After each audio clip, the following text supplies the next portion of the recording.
সুপ্রিয় শিক্ষার্থীবৃন্দ, সবাই কেমন আছো?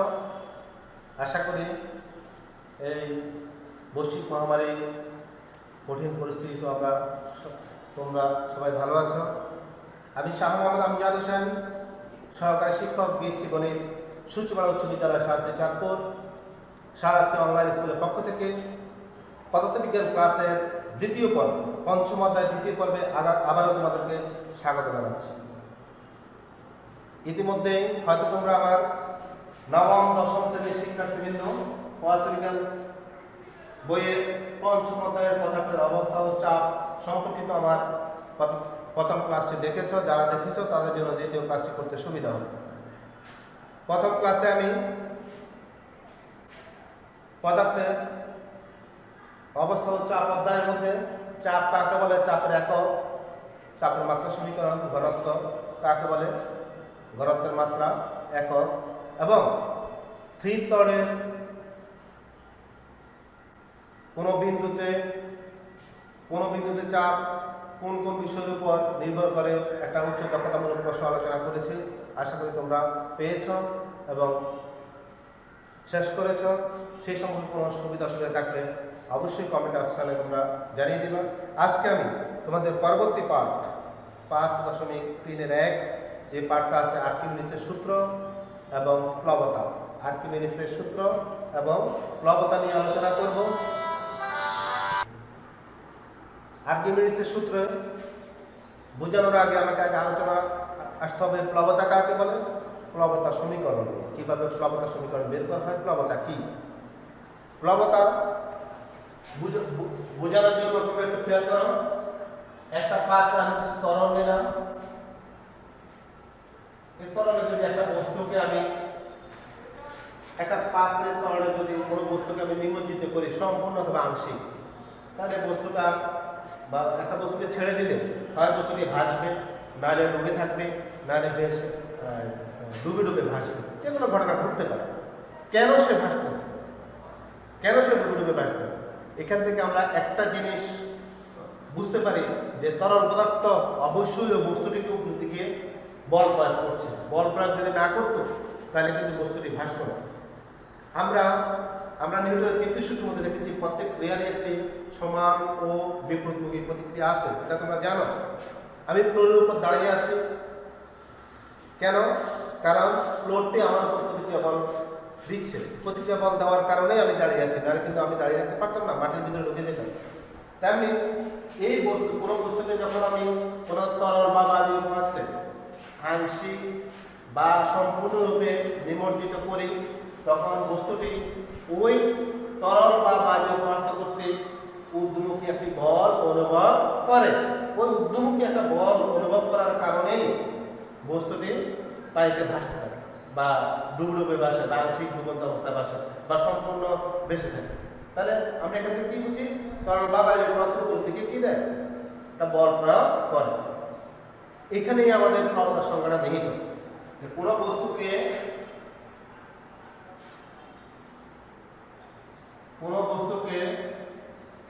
কোন স্থির তরল বা বায়বীয় পদার্থে আংশিক বা সম্পূর্ণ নিমজ্জিত করলে বস্তুর উপর ক্রিয়ারত লব্ধি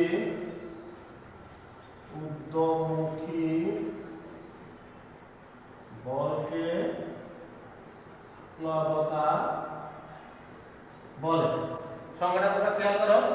কোনো বস্তুকে কোনো স্থির তরল বা বায়ু পদার্থে আমরা যদি আংশিক বা সম্পূর্ণরূপে নিমজ্জিত করলে বস্তুর উপরে যে লব্ধি ঊর্ধ্বমুখী বল লম্বভাবে কথাটা আসবে।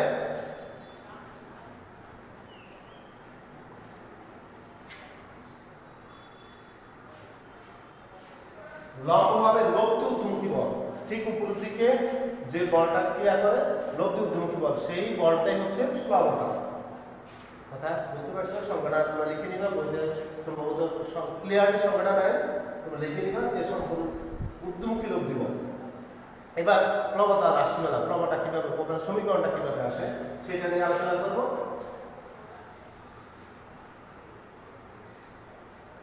কারণ এই সমীকরণটা কিভাবে বের করে বা প্লবতা সমীকরণটা কিভাবে আসে সেটা তোমাদের বইতে ক্লিয়ারলি নাই, শুধু সমীকরণটা নিয়ে আসছে। সমীকরণটা কিভাবে আসে সেটা আমি তোমাদেরকে দেখাচ্ছি, কারণ এটা তোমাদের সৃজনশীল প্রশ্নের জন্য কাজে লাগবে। সৃজনশীল প্রশ্নের অনেক প্রশ্ন আছে যেগুলি যে প্রশ্নগুলো ঠিক এভাবে সলিউশন করে বের করতে হবে। খেয়াল করো, একটা পাত্র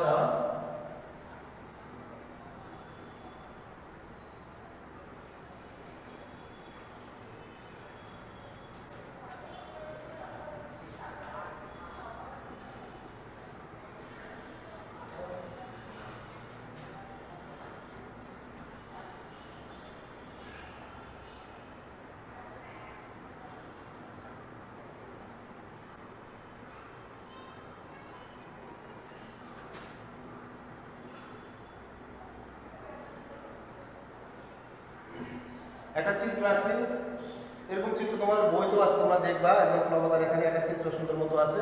কত চিত্রটা আঁকার পরে তোমরা চিত্র বর্ণনা দিতে হবে। মনে করি পি কিউ আর এস একটি বস্তু রো ঘনত্বের, রো এখানে যে তরলটা আছে সেই তরলের ঘনত্ব রো, রো ঘনত্বের তরলে সম্পূর্ণ নিমজ্জিত অবস্থায় আছে, সম্পূর্ণ নিমজ্জিত, একদম পানির ভিতরে, সে পানির নিচে নিমজ্জিত অবস্থায় আছে। এবার বর্ণনা দিতে হবে। আমি আবার বলছি, মনে করি পি কিউ আর এস একটা বস্তু রো ঘনত্বের তরলে সম্পূর্ণ নিমজ্জিত অবস্থায় আছে। বস্তুটি তরলের মুক্ত তল থেকে, এর উপরে পৃষ্ঠটা মুক্ত তল, তরলের মুক্ত তল থেকে বস্তুটির উপরে পৃষ্ঠ মানে পি কিউ পৃষ্ঠের গভীরতা h1 লিখতে হবে। তরলে মুক্ত তল থেকে পি কিউ পৃষ্ঠের গভীরতা h1 মুক্ত তল থেকে, তরলের মুক্ত তল থেকে RS নিচের পৃষ্ঠ, RS পৃষ্ঠের গভীরতা h2, তরলের গভীরতা মানে এই পাত্রে যতটুকু তরল আছে একদম উপর থেকে নিচ পর্যন্ত এই তরলের গভীরতা হচ্ছে h। তাহলে আবার কি দাঁড়ালো, অতএব বস্তুর উচ্চতা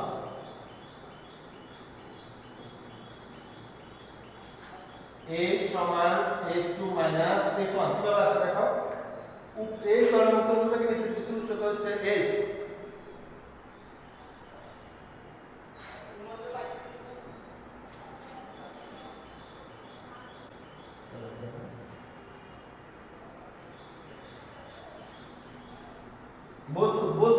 বস্তুর উচ্চতাকে আমরা ধরলাম h, বস্তুর উচ্চতা, তরল মুক্ত তল থেকে নিচের পৃষ্ঠ না, বস্তুর উচ্চতাকে আমরা ধরলাম h, এটা বস্তুর উচ্চতা। তাহলে h সমান কি, যেহেতু তরলের উপরে তল থেকে বস্তুর নিচের পৃষ্ঠ পর্যন্ত উচ্চতা h2 এবং তরলের উপরে পৃষ্ঠ থেকে মুক্ত তল থেকে বস্তুর উপরে পৃষ্ঠ উচ্চতা h1, তাহলে h2 থেকে h1 বিয়োগ করলে আমরা বস্তুর উচ্চতা h, বস্তুর উচ্চতা পাইলাম h। বস্তুর এক পৃষ্ঠের ক্ষেত্রফল কি a, এই পৃষ্ঠের ক্ষেত্রফল বইতে চিত্রের মধ্যে সুন্দরভাবে আছে, বস্তুর ক্ষেত্রফল a। এবার আমরা প্লবতা বের করছি। এখন আসো, যেহেতু বস্তুর নিমজ্জিত অবস্থা আছে তাহলে বস্তুর উপরে পৃষ্ঠে তরল কর্তৃক নিম্নমুখী বল, মানে উপরে পৃষ্ঠে বস্তুর উপরে পৃষ্ঠে তরল নিচের দিকে একটা চাপ দেয়, আবার বস্তু নিচের পৃষ্ঠে তরল কর্তৃক একটা ঊর্ধ্বমুখী বল কাজ করতেছে। উপরে পৃষ্ঠে নিম্নমুখী বল, নিচের পৃষ্ঠে ঊর্ধ্বমুখী বল। এখন এই বলটা কত সেটা আমরা বের করব, এটা লিখে নিবা তোমরা।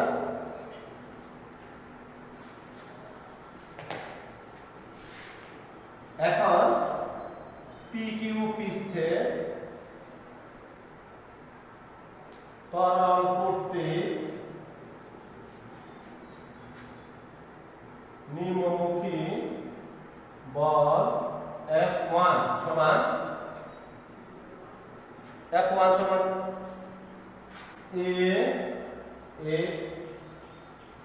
H1 rho g। কারণ আমরা এর আগে প্রথম ক্লাসে দেখব যে আমরা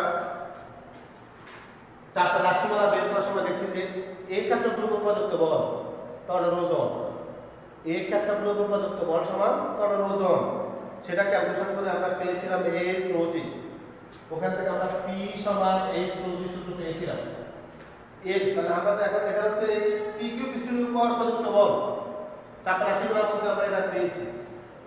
F1 সমান H1 rho g। কেন? এই ক্ষেত্রফল H1 হচ্ছে উচ্চতা, প্রথম উপরে পৃষ্ঠ উচ্চতা, তরল দূরত্ব রো এবং বিস্তারণ জি। এবার তরল নিচের পৃষ্ঠ, এসআর পৃষ্ঠে তরল কর্তৃক নিচের পৃষ্ঠ ঊর্ধ্বমুখী বল, ঊর্ধ্বমুখী বল F2 সমান ক্ষেত্রফল A, ঠিক আছে, এখানে RS পৃষ্ঠের গভীরতা কিন্তু H2 রো জি।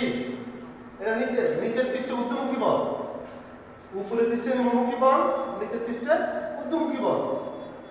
তাহলে আমার PS এবং RQ পৃষ্ঠ, এই 500 পৃষ্ঠের ক্ষেত্রে প্রশ্ন রাখতে পারে যে এই পৃষ্ঠের বল কি প্রয়োগ করে না? হ্যাঁ করে।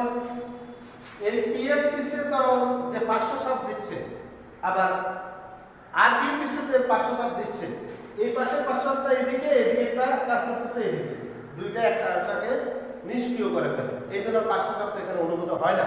কারণ আমি যদি একটা বিন্দু কল্পনা করি, এখানে যে ঠিক বরাবর একটা বিন্দু, এই বিন্দুর গভীরতা যা, এই বিন্দুর গভীরতাও তা। এই বিন্দুতে ডান দিকে যে পরিমাণ 500 বল ক্রিয়া করবে, বাম দিকে একই পরিমাণ বল ক্রিয়া করবে। এই জন্য 500 চাপটা একটা আরেকটাকে কি করে দেয়? নিষ্ক্রিয় করে দেয়। তাহলে আমার এখানে কাজ করতেছে মূলত নিম্নমুখী বল এবং ঊর্ধ্বমুখী বল। তাহলে এখন কোনটা বেশি? F1 বেশি, নিম্নমুখী বল বেশি না ঊর্ধ্বমুখী বল বেশি? এখান থেকে তাকালে তোমরা দেখবা ক্ষেত্রফল ঠিক আছে, রো ঠিক আছে, জি আছে, শুধু H1 H2। H1 এর মান কম, H2 এর মান বেশি, গভীরতা বেশি। গভীরতা যত বেশি হবে, চাপ তত কি হবে? আমরা ওই সূত্রের মধ্যে দেখেছি P চাপ সমান H rho g। মানে তরলের গভীরতা যত বেশি হবে, চাপ তত বেশি হবে। তাহলে ঘনত্ব যত বেশি হবে, চাপ তত বেশি হবে। তাহলে একটু বেশি। এখন অতএব ঊর্ধ্বমুখী লব্ধি বল বা সংজ্ঞার মধ্যে আমরা বলছি ঊর্ধ্বমুখী লব্ধি বলটাকে প্লবতা বল। ঊর্ধ্বমুখী লব্ধি বলটাকে কি বলে? প্লবতা বল। তাহলে এখন নিচের উপরের দিকে যে বলটা কাজ করে, নিচের দিকে যে বলটা কাজ করে, কোনটা বেশি? অবশ্যই উপরেরটা বেশি। এবং উপরের দিকে কতটুকু বেশি কাজ করে সেটাই লব্ধি। যেমন মনে করেন এটাকে ক্যালকুলেশন করে আমরা পেলাম 50 নিউটন, এটাকে ক্যালকুলেশন করে পেলাম 70 নিউটন। মনে করো আমি বোঝানোর স্বার্থে একটা মান লিখছি যে নিম্নমুখী বল পেলাম 50 নিউটন, ঊর্ধ্বমুখী বল পেলাম 70 নিউটন। তাহলে উপরের দিকে কতটুকু বেশি কাজ করতেছে? নিশ্চয়ই এটা থেকে এটা বিয়োগ, 70 থেকে 50 বিয়োগ করলে কত? 20 নিউটন। এই 20 নিউটন হচ্ছে লব্ধি বল, আর এই 20 নিউটন হচ্ছে প্লবতা। ঊর্ধ্বমুখী লব্ধি বলটাই প্লবতা। তারপর আমরা বিয়োগ করব প্লবতা F2 F1 সমান A H2 rho g বিয়োগ A H1 rho g সমান, তোমরা দেখো A H2 sorry A rho g যদি আমরা কমন নেই, H2 H1। এর আগে আমরা দেখো আমি লিখছি H2 H1 হচ্ছে বস্তুর উচ্চতা S, বস্তুর উচ্চতা H সমান H2 H1 লেখা আছে দেখো তোমরা। তাহলে এখানে আমরা লিখতে পারি A H rho g, এই দুটো জায়গায় S। H এই ক্ষেত্রফল S কি? উচ্চতা, গভীরতা। এই ক্ষেত্রফল এটা উচ্চতা। ক্ষেত্রফল আর উচ্চতা কোণ করলে কি হয়? আয়তন। আয়তন আমরা কি দিয়ে নির্দেশ করি? V rho g। এই V rho g এটা হচ্ছে আমার প্লবতা রাশিমালা, প্লবতা V rho g, প্লবতা ঊর্ধ্বমুখী লব্ধি বল কি? V প্রতীকের সাহায্যে V rho g। V কি? আয়তন। কার আয়তন? বস্তুর আয়তন, বস্তুর আয়তন। রো ঘনত্ব। কার ঘনত্ব? তরলের ঘনত্ব, বস্তুর ঘনত্ব নয়, তরলের ঘনত্ব। বস্তুকে যে তরলে নিমজ্জিত করবো সেই তরলের ঘনত্ব। জি কি? অভিকর্ষজ ত্বরণ। এই তিনটা মান পেলে আমরা প্লবতার মান বের করতে পারবো। আবার এই প্লবতারা বস্তু কর্তৃক অপসারিত তরলের সমান। এই প্লবতারা কার সমান? এটা তো প্লবতা সমান ভি রো জি সমান বস্তু কর্তৃক অপসারিত। আমি উপরে লিখি তোমাদের দেখতে সুবিধা হবে।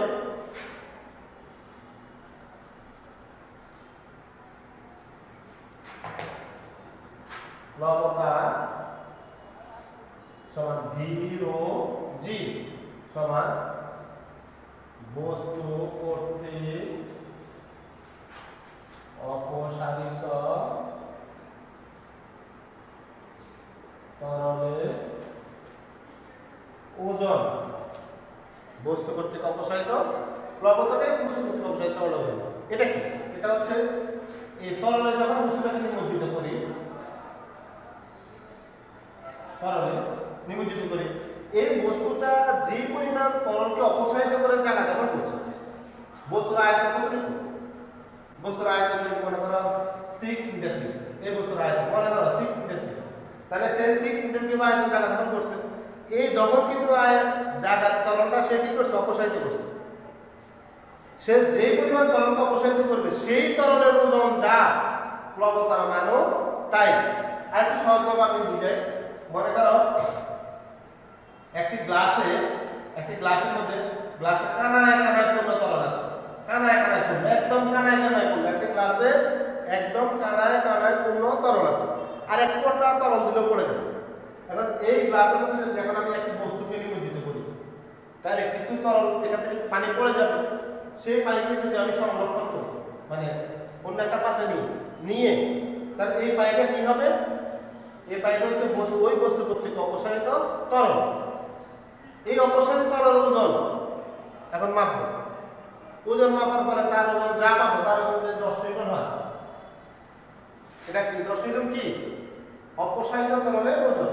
তাহলে এই অপসারিত তরলের ওজন 10 নিউটন, তাহলে প্লবতা হবে 10 নিউটন, অর্থাৎ বস্তুর উপর ক্রিয়ারত লব্ধি উদ্দীমুখী বল হবে 10 নিউটন। তাহলে প্লবতাটা কি? বস্তুর উপর ক্রিয়ারত লব্ধি উদ্দীমুখী বল, বস্তুর উপর ক্রিয়ারত লব্ধি উদ্দীমুখী বল। আর অপসারিত তরলের ওজন, বস্তুরা যে পরিমাণ তরলকে অপসারিত করে সেই তরলের ওজন হচ্ছে অপসারিত তরলের ওজন। দুইটাই কি? সমান, দুইটাই সমান। প্লবতা সমান বস্তু কর্তৃক অপসারিত তরলের ওজন। এবার এর সাথে চলে আসবে আর্কিমিডিসের সূত্র, একই সাথে। কারণ আর্কিমিডিস বলছে, আর্কিমিডিস কি বলছে? আর্কিমিডিস বলছে কোন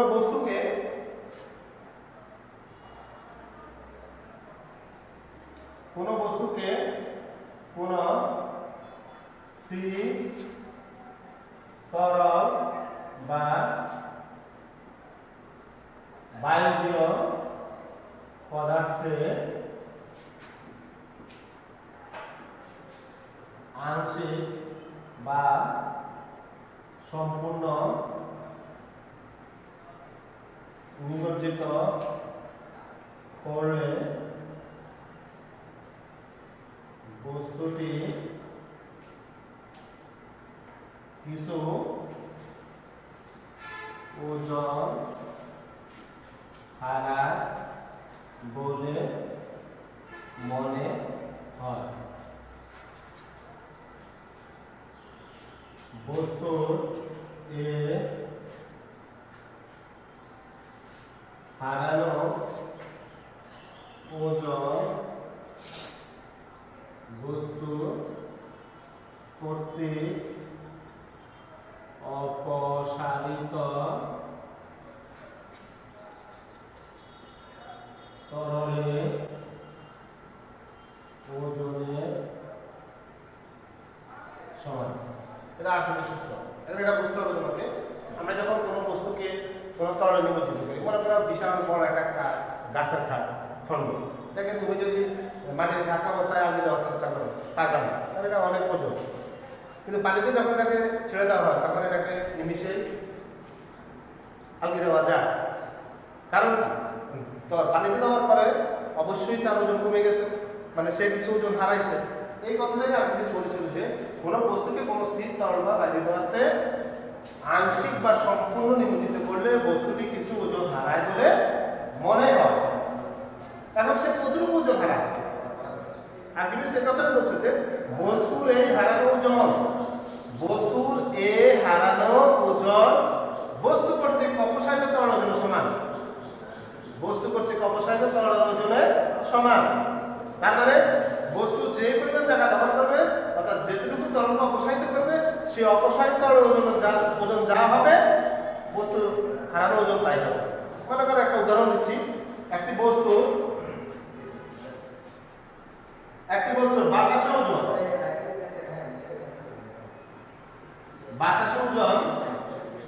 100 নিউটন। নরমালি আমরা যখন স্প্রিং নীতির সাহায্যে ওজন মাপি তখন তার ওজন পেলাম 100 নিউটন। এখন তাকে তরলে যখন দিব, তরলে যখন নিমজ্জিত করবো সে কিছু ওজন হারাবে। পানিতে ওজন মনে করো 70 নিউটন, তার পানিতে ওজন, তাহলে সে কতটুকু ওজন হারাইছে? 30 নিউটন।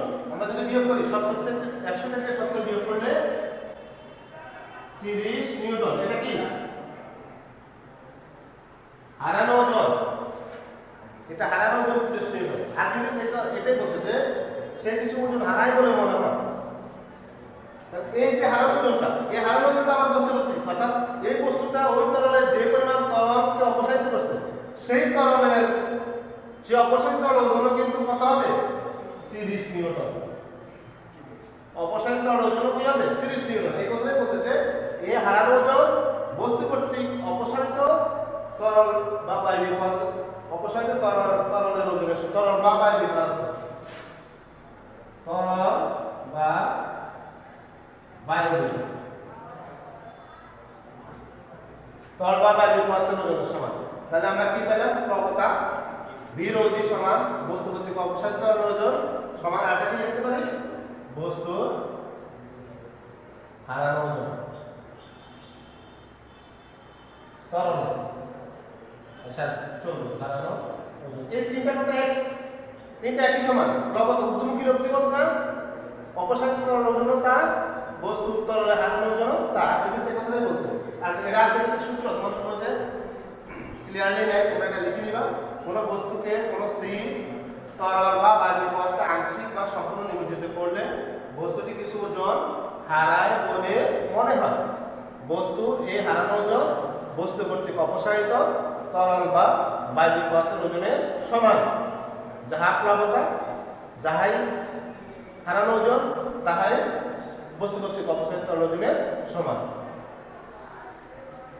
এই প্লবতা কাকে বলে? আর্কিমিডিসের সূত্র। আজকের পাঠে আমরা কি শিখলাম এই পর্যন্ত? প্লবতা কাকে বলে, আর্কিমিডিসের সূত্রটি কি, তারপরে কিভাবে প্লবতা সমীকরণটা বের করা হয় সেটা আমরা শিখলাম। কারণ সৃজনশীল প্রশ্নে ঠিক যেভাবে আমি প্লবতা সমীকরণ বের করেছিলাম ভিরোজি, এভাবে বিভিন্ন চিত্র থাকে, চিত্র থেকে আমাদেরকে গাণিতিকভাবে অঙ্ক করে বা আমাদেরকে বের করতে হয় যে প্লবতার কত এখানে, বা অপসারিত তরল ওজন কত এখানে, বা বস্তুর হারানো ওজন কত। এই টপিকসটুকু বাড়ির কাজ যতটুকু আমি আলোচনা করছি এতটুকুই তোমার জন্য বাড়ির কাজ। এটাই তুমি শিখে নিবা যেন আগামী ক্লাসে, এই অধ্যায়ের আগামী ক্লাসে যেন আমরা বস্তু ভাষণ বা নিমজ্জনের কারণ, বস্তু ভাষণ আমি আলোচনা করে দিতে পারি এখানে সামান্য, যে একটা বস্তু পানিতে ভাসে পারবে না কেন, সেই সম্পর্কে আমরা আগামী ক্লাসে আলোচনা করব। এবং পাশাপাশি প্রয়োজনীয় সৃজনশীল প্রশ্ন নিয়ে আলোচনা করব কয়েকটা। যেহেতু আমরা চাপ শেষ করলাম, ঘনত্ব শেষ করলাম, আমরা প্লবতা, আর্কিমিডিসের সূত্র এবং বস্তুর হারানো ওজন নিয়ে আমরা অলরেডি 2টা ক্লাসের পাঠ শেষ করলাম। সুতরাং এই সম্পর্কিত কী ধরনের সৃজনশীল প্রশ্ন পরীক্ষা আসে, নমুনা দিয়ে একটা সৃজনশীল প্রশ্ন নিয়ে ইনশাআল্লাহ আগামী ক্লাসে আমরা আলোচনা করব। কারণ আমাদের পরবর্তী পাঠ আছে, প্যাসকেলের সূত্র আছে, প্যাসেজ সূত্রে যাওয়ার আগে এই পার্টটি খুব গুরুত্বপূর্ণ একটা পার্ট, যেটা আমরা শিক্ষার্থীরা পরীক্ষায় প্রায় ভুল করে থাকি, যে কীভাবে প্রবণতা নির্ণয় করা যায়, কীভাবে আমরা হারানো ওজন বের করি, কীভাবে উপযুক্ত ঘটনা প্যাসেজ সূত্রকে সমর্থন করে কিনা। সৃজনশীল প্রশ্নের অনেক সৃজনশীল প্রশ্ন এখান থেকে বিভিন্ন রকমের হয়ে থাকে। ইনশাআল্লাহ আগামী ক্লাসে আমি এই নিয়ে আরও বিস্তারিত আলোচনা করবো। আজকের পাঠ্যসূত্র যদি তোমাদের কোনো প্রশ্ন থেকে থাকে, কোনো অংশ যদি বুঝতে অসুবিধা হয়ে থাকে, কমেন্ট অপশনে অবশ্যই আমাকে জানিয়ে দিবা। আমি চেষ্টা করব পরবর্তী ক্লাসে আবার আমাদের এই সমস্যাগুলো সমাধান করার জন্য।